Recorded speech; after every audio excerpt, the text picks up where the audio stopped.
I don't think anybody who's 29 years old and moving across the country thinks that it's the permanent move.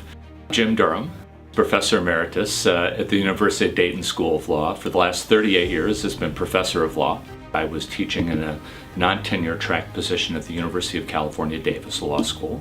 I interviewed with UD at the national conference. They invited me to come to campus, and I liked what I saw. They made me an offer and I came.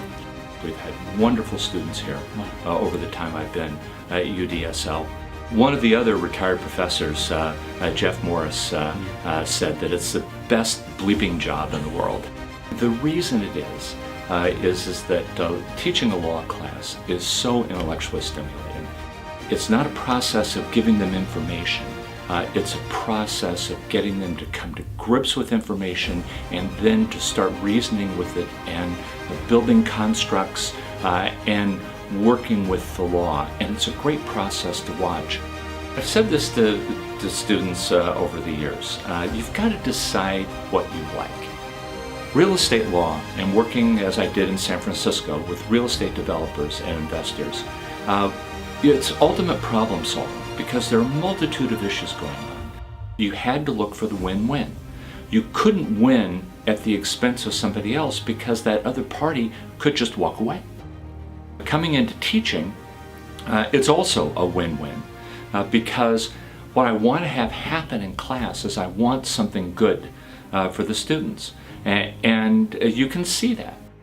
The first time I taught real property in spring 1981, a lot of the case books frequently begin just with the concept of what is property, and they do it with a really old New York case called Pearson versus Post, which involves the hunting of a fox on a beach.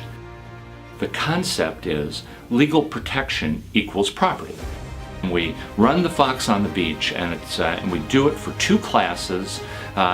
And as I'm walking out of the classroom over in Albert Emanuel Hall next door, I overhear the students say, "Now I'll know what to do if I ever get a case involving a fox."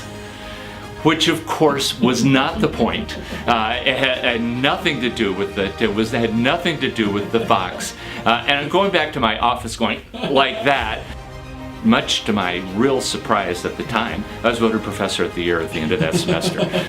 I am assuming that something good happened in those classrooms.